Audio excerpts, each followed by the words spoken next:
Ceci est un livre audio autogénéré par Google. La Maison des enfants de Buzet et l'école communale de Saint-Gérard, deux écoles fondamentales d'éducation nouvelle contemporaine. Léonard Guillaume et Jean-François Manil, Laboratoire Lisec, Équipe Normes et Valeurs, École communale de Saint-Gérard et Maison des enfants de Buzet, FWBB. Introduction.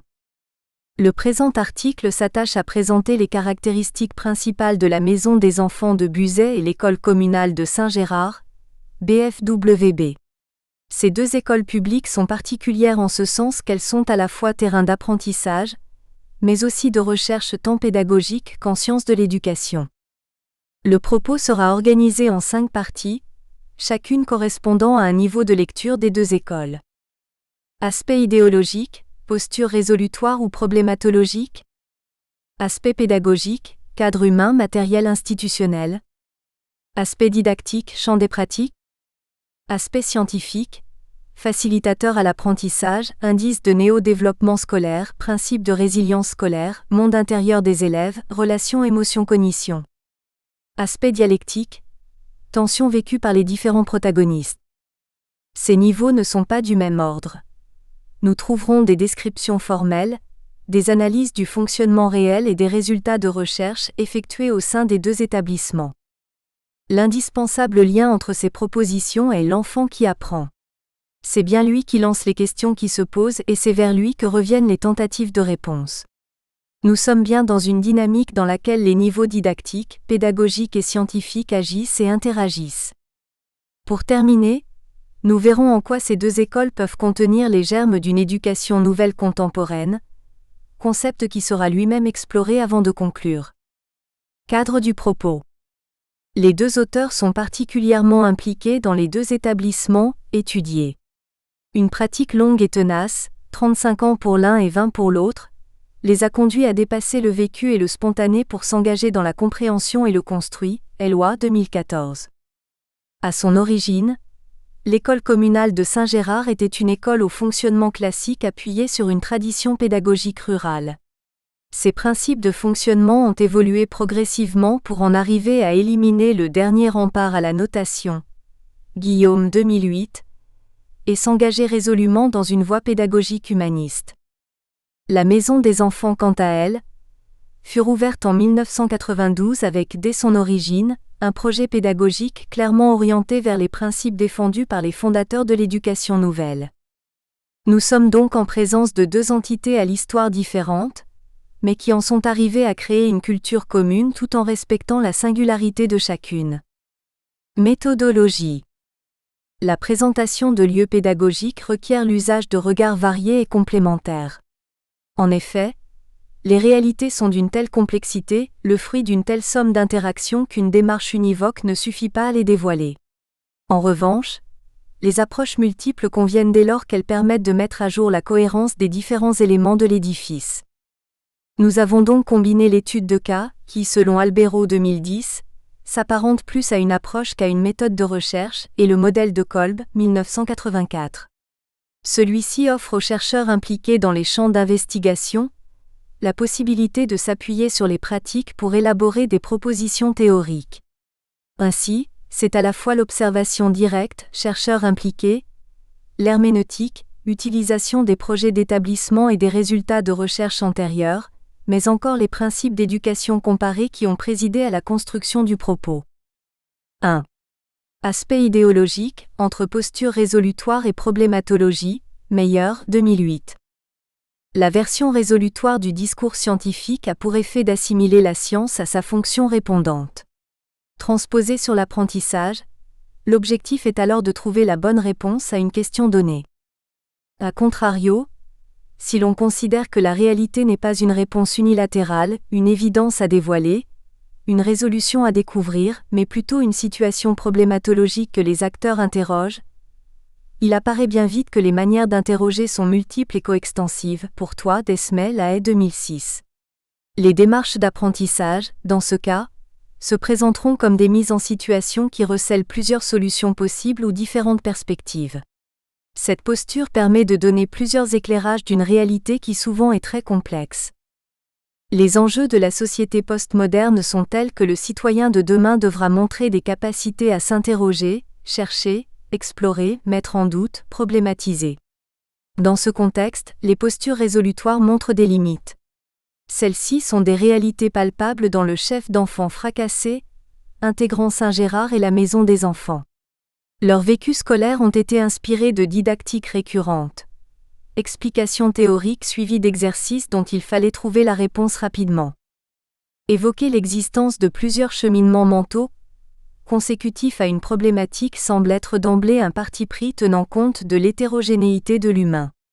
Accepter la pertinence de solutions variées peut paraître violent dans une culture d'enseignement largement inspirée de magistral et d'exclusivité. Tircio, cité par Minder, 2007, distinguait au travers de ses taxonomies l'invention de l'application, la première étant considérée comme stade ultime de la maîtrise. Si l'application d'un algorithme bien étudié peut s'avérer utile pour résoudre des exercices, voire réussir des examens, l'invention de stratégies nous paraît être constitutive de la construction de l'intelligence. Et si les découvertes sont partagées puis réinvesties par tous, il sera ajouté un label de socialité. Pour mieux cerner cette tension entre les deux postures, nous rassemblons des verbes témoignant de l'espace sémantique lié à chacune d'elles. Proposer des nœuds de connaissances complexes paraît donc être l'axe à privilégier pour sortir d'une logique de restitution et de socialisation minimale, et aller au-delà des savoirs jugés nécessaires par les différents programmes d'enseignement. En termes de valeurs, nous distinguons esprit critique, épanouissement, engagement, flexibilité, curiosité, créativité, autonomie en opposition avec autorité, conformisme, docilité, fatalisme, aliénation. L'exploration des processus est ici centrale. Elle va permettre de provoquer une prise de conscience très porteuse dans le futur scolaire de chacun. Ce sont en effet des structures, des cheminements qui vont s'installer et actionner la capacité à généraliser. Ces clés conceptuelles feront plus tard l'économie des essais et erreurs, des tâtonnements aléatoires freinant habituellement l'éclosion scolaire.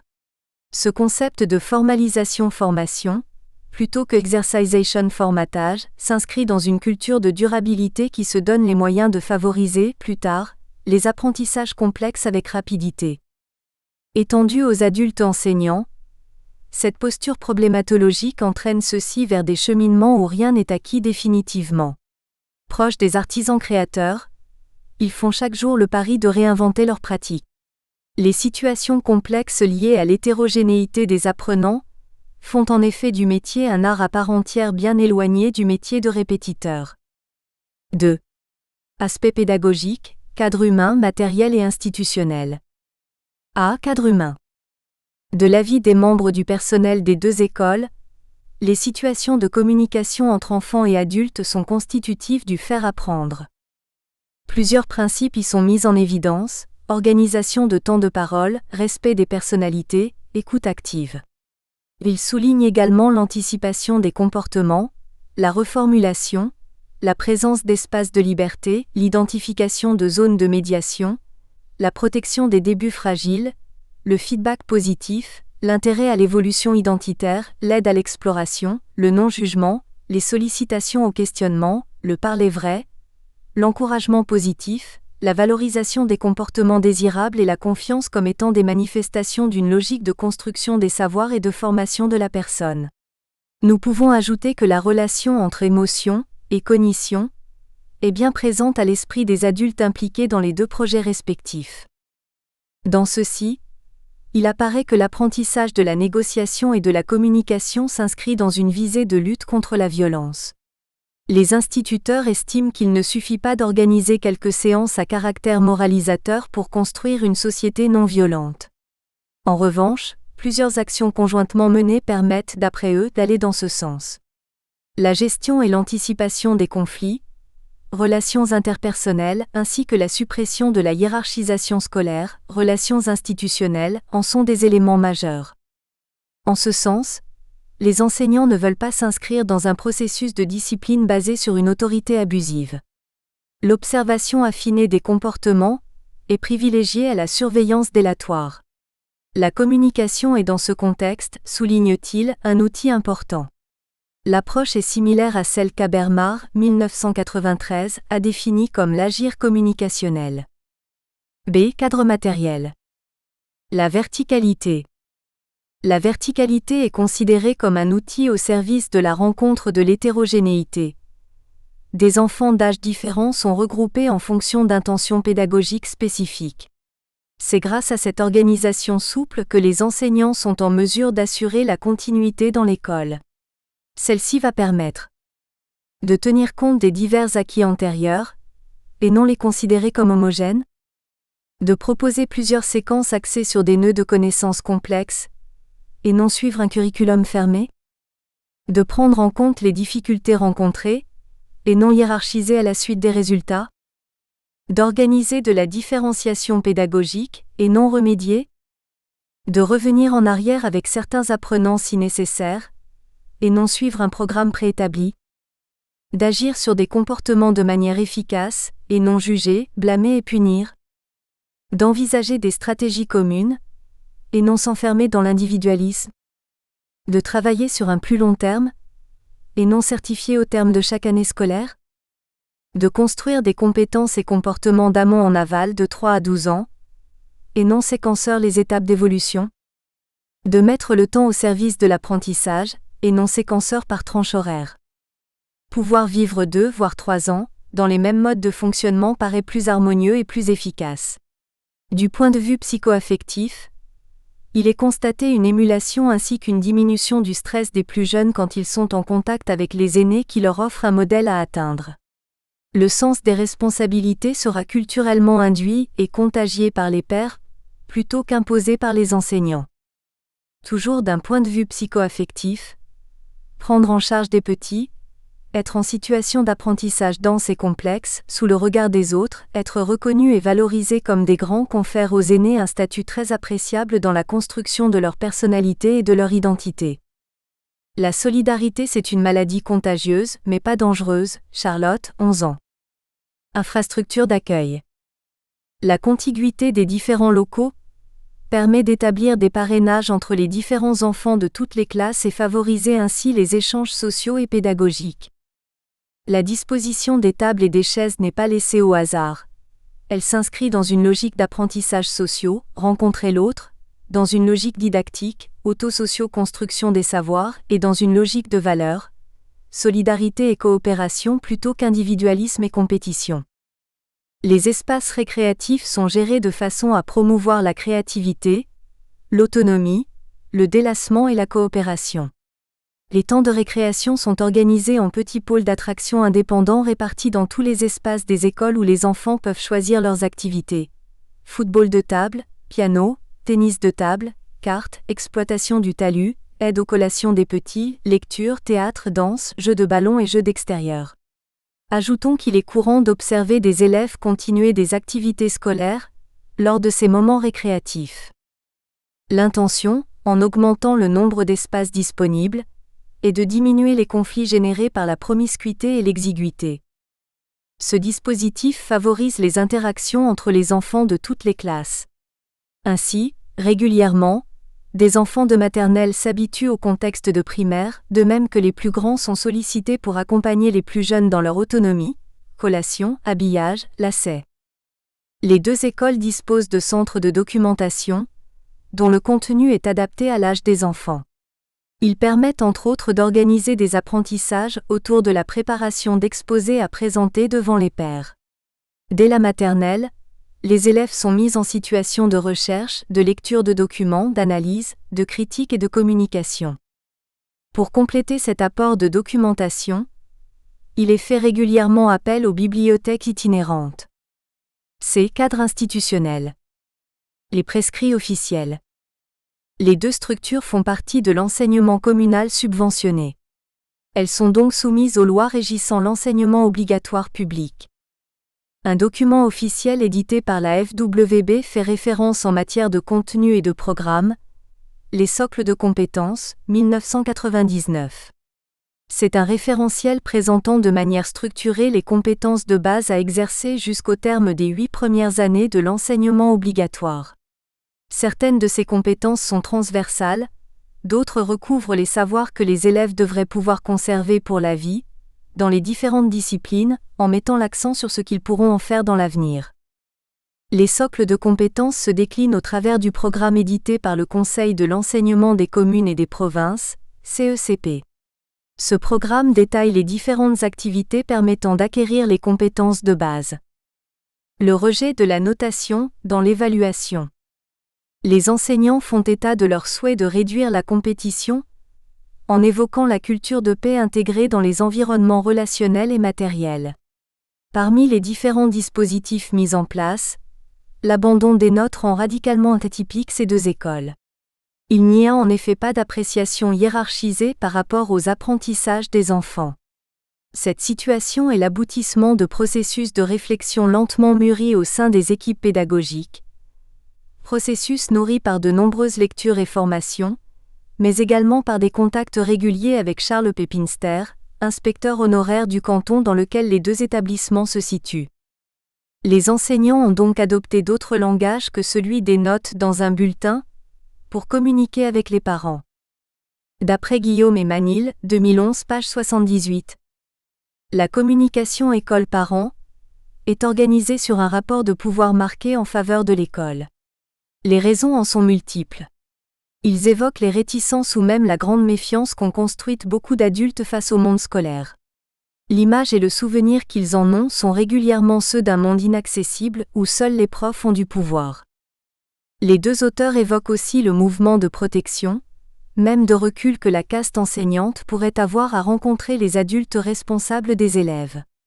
Ils n'ont guère envie de devoir justifier leurs pratiques et leurs analyses à ceux qui sont souvent considérés comme de potentielles sources de problèmes.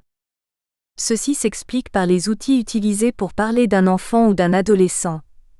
Le premier geste consacré est de poser le récapitulatif des notes comme étant le portrait identitaire de l'élève. S'ensuit le commentaire avec lecture des remarques de chaque professeur. Toujours d'après ces auteurs, quitter la pratique des bulletins notés, c'est déplacer le pouvoir pour entrer dans une logique d'éducation et non plus de jugement. C'est créer un partenariat solide avec d'autres adultes intéressés par l'enfant, tout en conservant son statut d'expert. C'est organiser des canaux de communication différents afin de rencontrer tous les parents, indépendamment de leur culture, page 79. Les devoirs à domicile.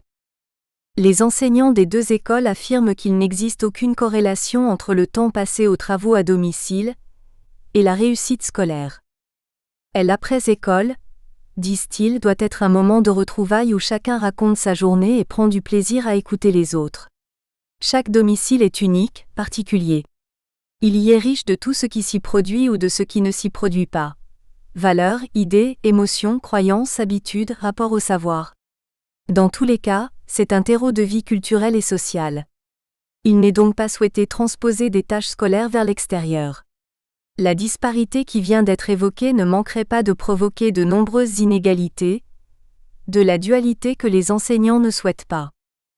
Il n'est pas souhaité non plus que les travaux à domicile soient déterminants dans la réussite ou l'échec. Se proposer sont des travaux d'enquête, de présentation au choix, de recherche, de préparations orthographiques, de lecture, qui sont davantage l'occasion dans le contexte extrascolaire de continuer à apprendre, d'organiser et de planifier son travail, de communiquer avec ses parents, ses éducateurs, de prendre progressivement des postures d'adulte. Le partenariat sollicité est de développer des attitudes qui font réfléchir les enfants et les occasions d'exercer leur pensée critique, par exemple sur des événements familiaux, sur des contenus littéraires, sur des prises de position diverses. Les enfants sont régulièrement sollicités pour qu'ils rentrent à la maison, avec des dossiers que leurs parents peuvent parcourir avec eux. Ils seront fiers de leur expliquer ce qu'ils ont fait, ce qu'ils ont appris. C'est cette attitude de supporter, partenaire, qui est attendue davantage qu'une posture de répétiteur-censeur. Les traces d'apprentissage.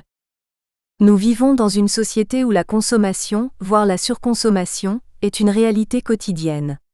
Il est légitime de s'interroger sur la transposition scolaire de ce phénomène.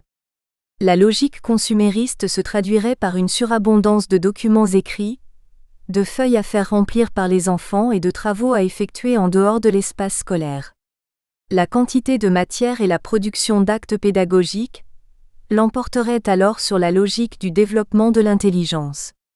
Dans les deux établissements, les instituteurs créditent davantage la tête bien faite que la tête bien pleine. Les situations proposées multiplient les occasions d'élargir le champ d'expérience et d'expérimentation de chacun. La formalisation nécessaire à cette démarche est utilisée tantôt dans le cadre de mise en patrimoine, tantôt comme objet de communication avec autrui. De la sorte, les traces d'apprentissage sont plus le témoin de la construction de soi qu'un recueil de synthèses à restituer ou d'effectuation. 3. Aspect didactique, que fait-on avec ? 1. Monsieur qui arrive à l'école en bégayant et en disant régulièrement que, de toute façon, il est nul. 2. N qui se positionne en permanence dans un statut de victime. 3. E dont les parents sont en train de se séparer, et qui devient agressif à l'école. 4. C dont le papa s'adresse aux condisciples de sa fille à la sortie de l'école, en les menaçant s'il continue à agresser sa fille. 5. EB. Qui veut toujours être le meilleur ? 6. Monsieur qui est très difficile. 7. MB. Qui ne fait aucun sens sur sa présence à l'école. 8. Mac. Qui était en échec total dans son école précédente et qui pourtant paraît pertinent dans ses propos. 9. T qui a été frappé à plusieurs reprises par son instituteur précédent. 10. EC. Qui a découvert le grand frère pendu dans le grenier pendant les vacances. 11. Ed. Et H dont les parents ont été déchus de leurs droits pour fait de maltraitance. 12. S qui ne fait rien en classe. 13. EF. Qui raconte que l'année dernière dans son ancienne école, il était placé dans le fond de la classe parce qu'il n'était pas dans les meilleurs. 14. C qui est constamment en conflit avec ses copines de classe. 15. Les parents de G et S qui ne comprennent pas que leurs deux fils de 9 et 10 ans aient parfois les mêmes activités. 16. Elle qui arrive dans notre école après avoir été déscolarisée pendant 2 années consécutives. 17. MD. Qui veut régulièrement fuguer de l'école pour retourner chez lui. 18. Me. Dont les parents la gavent d'exercices scolaires à domicile. 19. Et 10 ans. Qui lit des sagas romanesques de 800 pages en une semaine. 20. EF, 6 ans, qui ouvre le Grand Larousse au hasard et annonce « C'est la page 1287, si on recule de 200 ce sera 1087 et si on avance de 200 ce sera 1487. » 21. MF, qui colorie un mandala et se contente de regards épisodiques vers la situation des filles proposées au tableau puis signale qu'il a compris. De fait, après vérification, il a compris. 22. A et Z qui s'approchent et posent la question. On se demande si les hommes préhistoriques étaient aussi intelligents que nous. Les particularités de ces enfants sont autant de problématiques vécues dans les deux écoles. Certains d'entre eux ont intégré la cohorte en cours de scolarité, car leur présence est devenue indésirable dans leurs écoles précédentes. Ils côtoient d'autres condisciples qui n'ont pas de problème.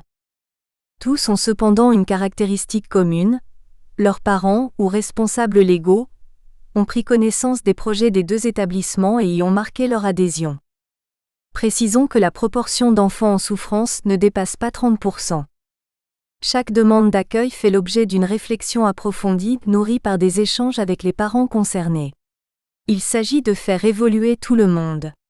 La situation peut être qualifiée de fragile équilibre, caractérisée par une grande hétérogénéité, car les seuls outils à disposition pour envisager l'évolution positive sont pédagogiques. 5 outils sont prioritaires dans l'action pédagogique quotidienne. Le paradigme des 12 besoins, le modèle des 7 facilitateurs, le chef-d'œuvre pédagogique, les 8 indices de néo-développement et les 4 axes de différenciation pédagogique. Ces outils sont intégrés au service de toute la population scolaire. L'utilisation faite des 3 premiers soutient l'action résiliente des 2 écoles. Les voici brièvement décrits. A. Le paradigme des 12 besoins et des 9 pédagogies. Le paradigme des 12 besoins pour toi et d'Esmay 2007 comprend 4 dimensions: affective, cognitive, sociale et conative. À chacune de ces dimensions correspondent 3 besoins spécifiques de l'enfant pouvant constituer un cadre de référence. Le paradigme des 9 pédagogies constitue quant à lui l'aspect pratique. Il détaille l'agir pédagogique lié à chacun de ses besoins. Ces pédagogies sont au nombre de 9. Pédagogie des expériences positives, pédagogie humaniste, pédagogie du projet, pédagogie différenciée, pédagogie active, pédagogie behavioriste, pédagogie interactive, pédagogie du chef-d'œuvre, pédagogie institutionnelle. Chacun des besoins a un versus qui permet de caractériser les manques identitaires. Nous les passons rapidement en revue dans un tableau synthèse en spécifiant en termes d'être et d'agir comment les enseignants entrevoient leurs actions. Lors des concertations organisées entre les titulaires, chaque enfant fait l'objet d'une réflexion permettant d'établir sa cartographie. Les équipes déterminent alors les priorités pour chacun d'eux. Il s'agit bien d'outils permettant de cibler l'évolution des apprenants. Aperçu de la situation psychosociale, dans le paradigme des besoins identitaires. B. Le modèle des 7 facilitateurs. Le modèle des 7 facilitateurs se décline en 7 concepts opératoires permettant de réfléchir et d'agir sur les pratiques. Les facilitateurs sont ici déclinés selon 4 axes. Idéologie et théorie spécifique, principes psychopédagogiques, méthodologie didactique. L'ordre décroissant choisi de la théorie générale jusqu'aux éléments didactiques permet au lecteur d'avoir une approche de plus en plus concrète. C. Le chef-d'œuvre pédagogique. Le chef-d'œuvre pédagogique se situe à la charnière entre l'enfance et l'adolescence. Il constitue un passage symbolique ritualisé comme en connaissent beaucoup de civilisations à travers le monde. Il se déroule avec un certain cérémonial, en présence des parents, des condisciples, des éducateurs et du chef d'école dans un cadre aménagé, avec un petit air de fête. Chaque enfant a choisi un sujet qui lui permet de montrer, de prouver qu'il sait lire, écrire, calculer, faire usage de notions d'histoire, sciences, géographie, et qu'il sait parler en public, un public à intéresser voire animer. Si chaque récipiendaire est seul, le grand jour, tous ses condisciples l'ont accompagné durant l'année sous la vigilance de ses instituteurs. La pratique s'inscrit dans une logique de recherche documentaire amenant les enfants à se poser des questions, à rechercher des éléments de réponse dans des sources diversifiées, à affiner leur capacité à lire de plusieurs manières, à traiter les informations recueillies, à rédiger des documents, à relier différents champs disciplinaires, à communiquer les résultats de leurs recherches aux autres. Guillaume 2001. D. Les 8 indices de néo-développement, Guillaume 2014. Les indices de néo-développement sont issus d'une recherche consistant à chercher des traces d'évolution consécutives à la nouvelle expérience scolaire des enfants fracassés, arrivés en cours de scolarité dans un des 2 établissements. Ils sont au nombre de 8. Les voici brièvement décrits. La verbalisation par l'enfant concerné d'une reconnaissance de sa personne, ainsi que de celle du capital symbolique représenté par l'enseignant. Il s'agit là d'une reconnaissance réciproque. Le constat d'un nouvel engagement dans les tâches scolaires. Il peut se traduire par un investissement délibéré des temps de relâche scolaire, aussi par un intérêt marqué par une discipline précise, mais encore par la manifestation de plaisir en regard des activités proposées, ou bien l'attitude de questionnement face à des tâches ou matières incomprises. Le retour à des relations entre pairs stables, épanouissantes et amicales. C'est-à-dire que la perception de l'enfant en reconstruction par les condisciples ne s'opère plus à travers le déterminisme du classement scolaire. Le témoignage de relations intrafamiliales redevenues sereines. La capacité à faire du sens par rapport aux exigences scolaires. La notion de projection dans l'avenir est sous-jacente à cet indice. Les enfants montrent qu'ils comprennent à court terme ou moyen terme l'intérêt de l'apprentissage proposé. La capacité à affronter l'erreur et l'échec. Cette nouvelle attitude marque la différence faite par l'enfant entre son moi enfant et son moi élève. La percussion des 2 mondes vécus n'est plus source de souffrance, mais provoque une dynamique de construction identitaire propre à l'école. Le rapport au savoir empreint de quiétude et de sérénité, qui se traduit par une motivation affirmée à venir à l'école. L'investissement du statut d'aîné par l'enfant fracassé. Ce dernier verbalise la satisfaction d'avoir pris du pouvoir, et d'avoir été reconnu par les plus jeunes en particulier comme étant expert, dans un domaine précis et parfois très ponctuel. Ces indices constituent un second outil d'évaluation utilisé par les enseignants afin de déterminer l'efficacité de leurs actions éducatives. Cette évaluation cumulée à l'aperçu de la situation psychosociale soutient le rôle résilient des différents acteurs engagés dans la dynamique des deux écoles. Les 4 axes de différenciation pédagogique, Guillaume Manil 2006. Partant du parti pris partagé par les enseignants des deux établissements à propos de la richesse de l'hétérogénéité, il convient, disent-ils, de varier leur stratégie et leur enseignement pour rencontrer les différences des élèves tant sur le mode des contenus. Tous n'ont pas les mêmes connaissances ni la même culture que sur les modes d'acquisition, tous n'apprennent pas de la même façon. 4 axes sont mis en œuvre ici pour rencontrer cette hétérogénéité. Différenciation par tâches et consignes, approches différentes pour les mêmes concepts. Différentes façons d'apprendre, d'aborder la même matière. Différenciation sociale, changer les partenaires de façon efficace. Différenciation référentielle, multiplicité des référents sur lesquels on va travailler. Différenciation par choix, organisation de situations sollicitant des choix. Aspect scientifique. Après avoir passé en revue les composantes idéologiques, institutionnelles et pédagogiques, c'est comme terrain de recherche que les deux établissements vont être étudiés. La production de savoirs scientifiques qui jalonnent l'histoire des deux écoles est de 2 ordres. Soit les chercheurs se situent en dehors des réalités étudiées, dualistes, soit ils sont immergés et impliqués dans ces dernières, monadistes. Les deux postures ont ceci de complémentaire qu'elles ont permis de préciser, de complexifier et donc de mieux comprendre ce lien nécessaire, évoqué dans l'introduction, à savoir les enfants qui apprennent. En ce qui concerne les recherches à caractère dualiste, celles pour lesquelles les chercheurs n'avaient aucune implication, elles ont révélé des réalités concernant les traces laissées par l'enseignement dispensé auprès des... Nous espérons que vous avez apprécié cet aperçu. Pour continuer à écouter ce livre audio sur Google Play Livres, utilisez le lien dans la description de la vidéo.